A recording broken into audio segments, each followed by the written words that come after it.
bớt lần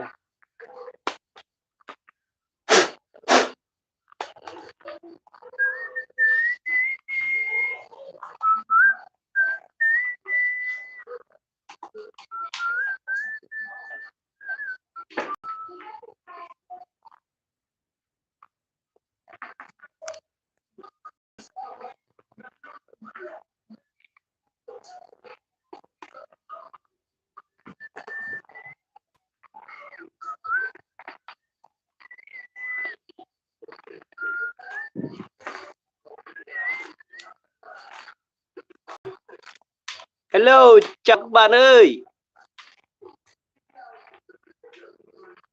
bạn đã rồi.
Nào này, mai chạy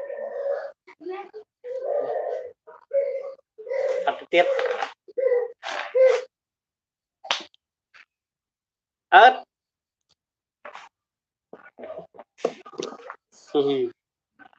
Hello chào anh em ơi. Một lại play mạch họ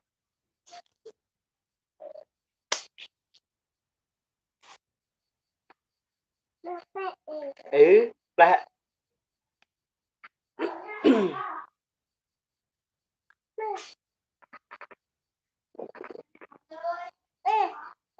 này mạch này mạch play không play họ next play này hả play sắt play hoạt là nè next bằng chạy play được này tình kia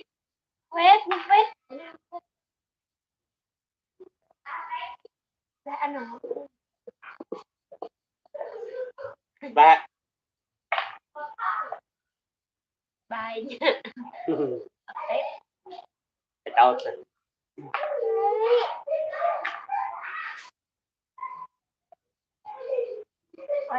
play mạch này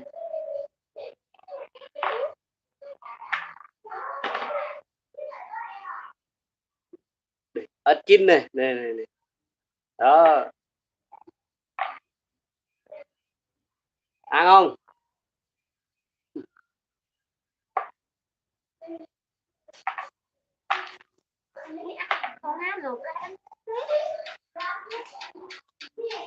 lại không lại là ô bờ phi bờ cà bỉa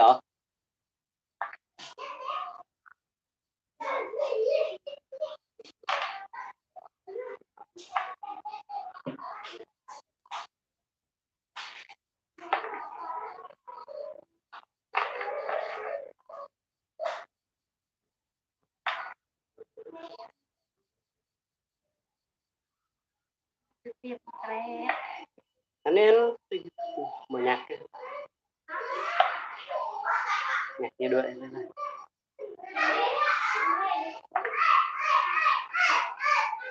cháu em bưởi anh ấy cái phát triển một vài tông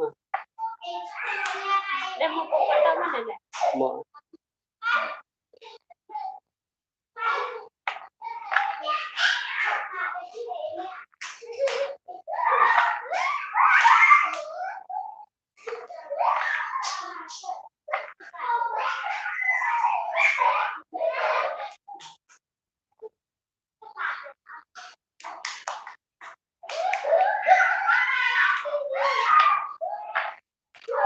Bật nhạc tay bật nhạc nha này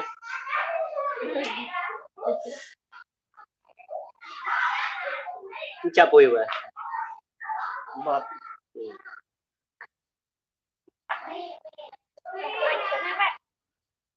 tay thôi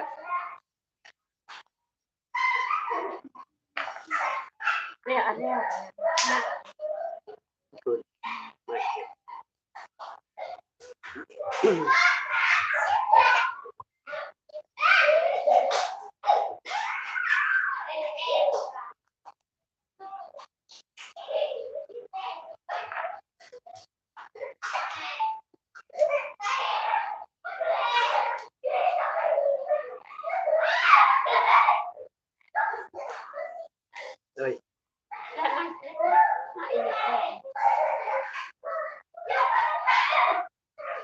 bòn nhá nè đi hả nha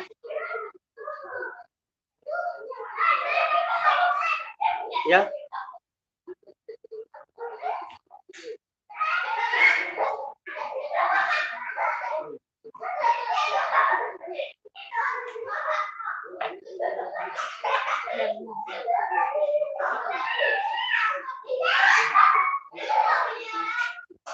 bây giờ chị bệnh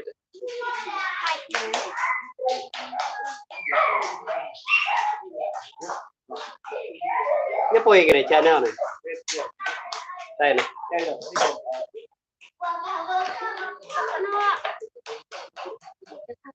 có màng tiền có màng đây là nó bây giờ ok alo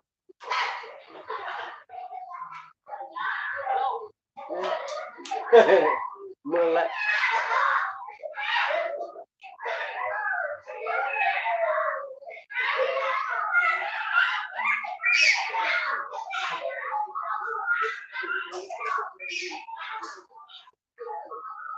ok kẹt nó như tên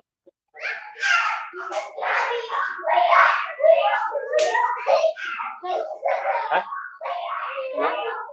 có tục rồi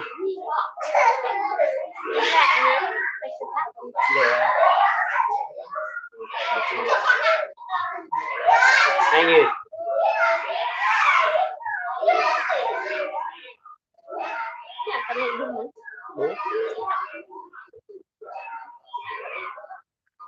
tâm thêm buồn gì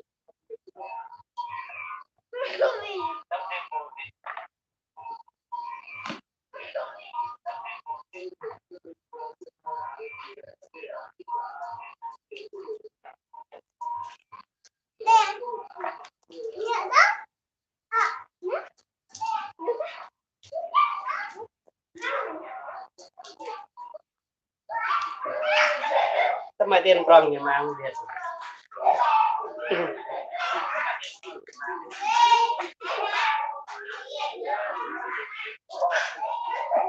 tưng tưng tưng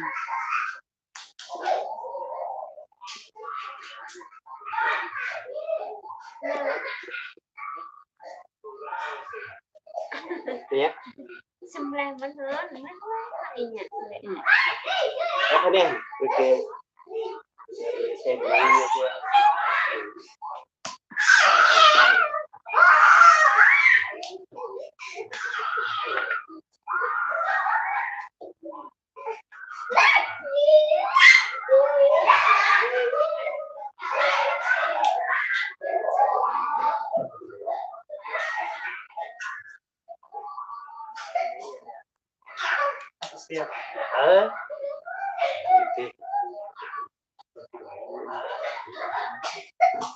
nó tập lão thế vì luôn biển đó hả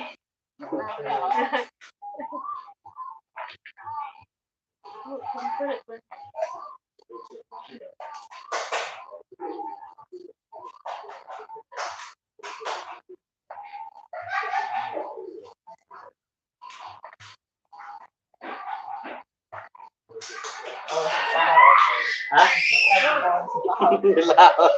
lẹ bom chật lao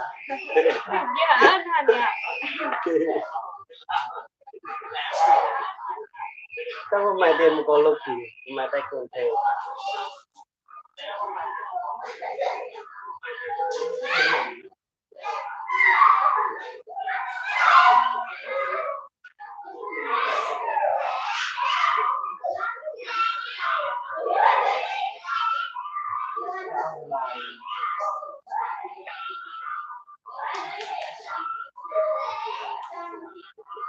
biết này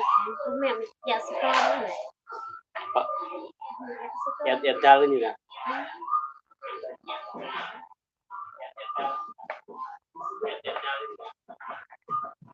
cạ tông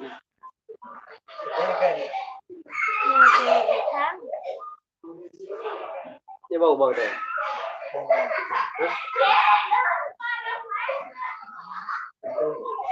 ai mày ăn rồi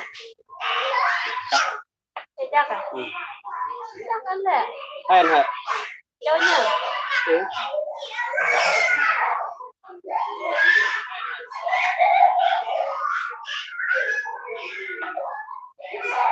được rồi. Ừ.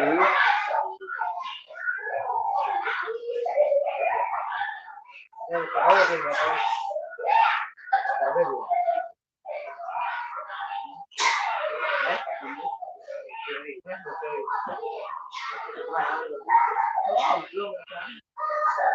cái ăn mự nào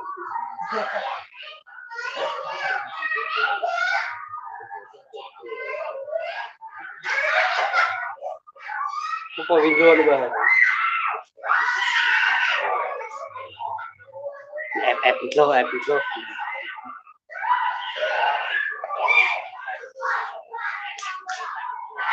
cái hai tội hả hai tội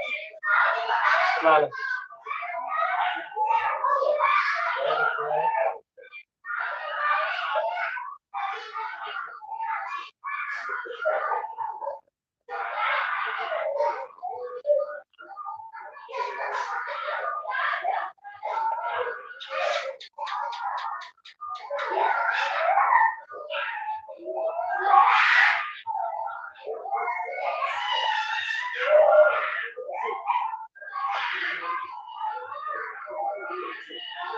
nâng hàng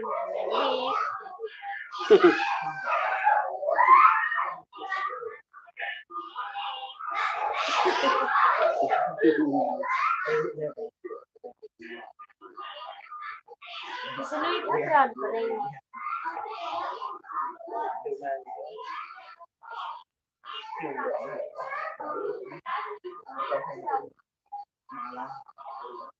có tay kinh rồi hết kinh rồi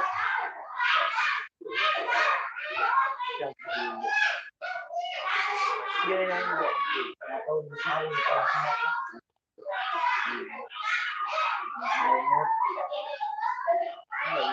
còn cứ ăn ngành về file rồi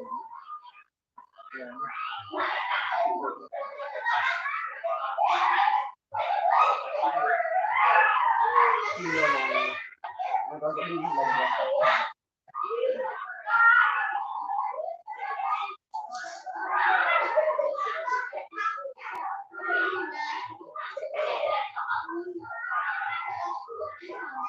mạch bình ép đấy mạch bình anh ép đi chơi anh đi chơi một tiếng rồi một giờ xem rồi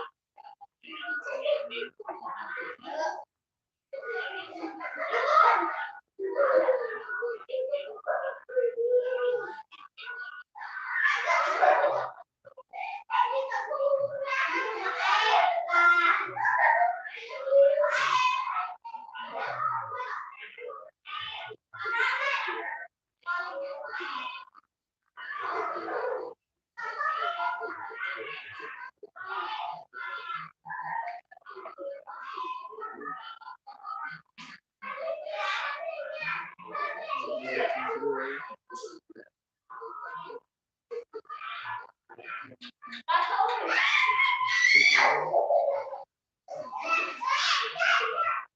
lên rồi.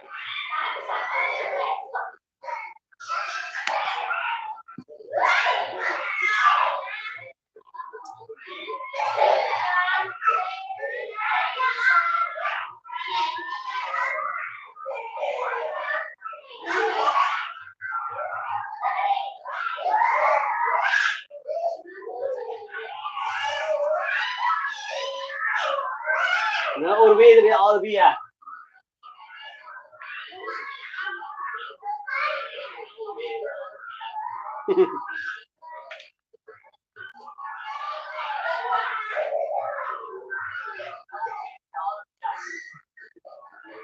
Em mười là tử.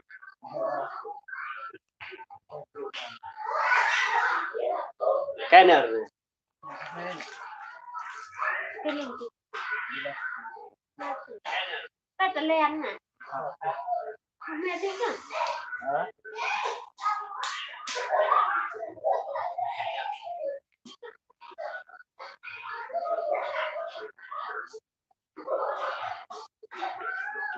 ta lên nè mẹ lên mẹ ăn mà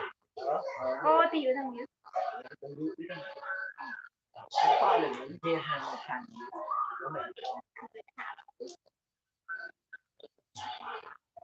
mẹ khang bao lâu mẹ ăn rồi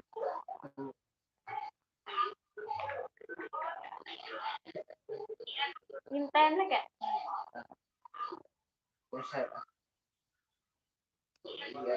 bây giờ là sợi mà khang cũng mình sợi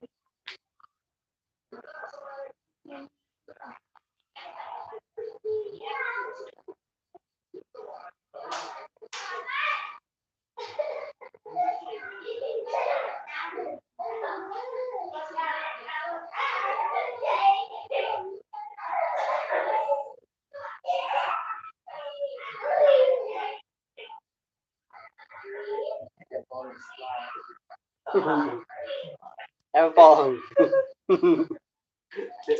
nửa giờ vào em coi thì thịt lao không em còn thịt lao mà hả em còn thịt lao mà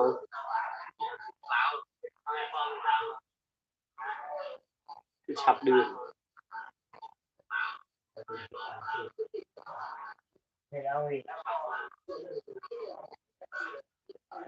em còn gì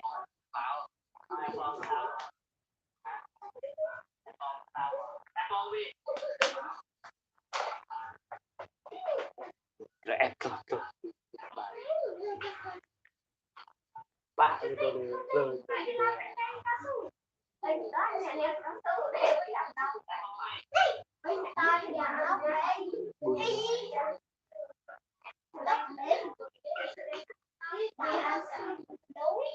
ôi cái kệ mà vậy thôi không mà con pet nè em chơi mà vậy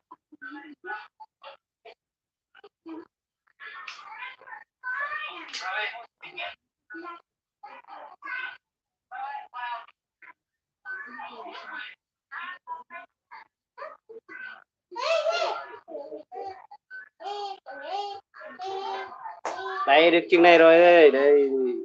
ăn không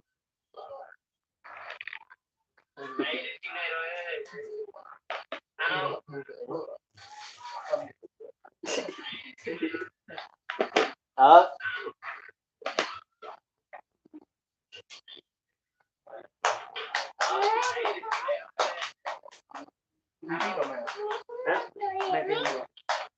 nhận tiền bu lờ tiền nữa rồi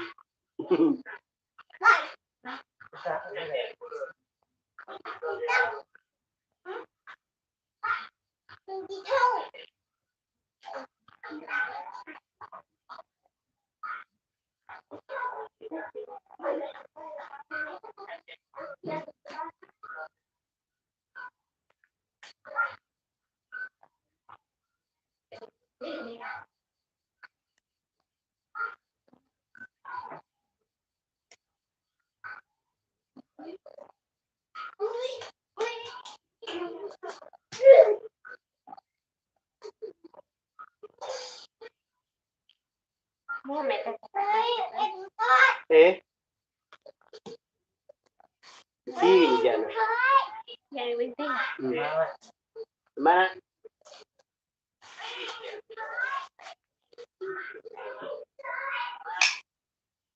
happy con. Tập nhiều rồi. có em cũng thêm ra con ta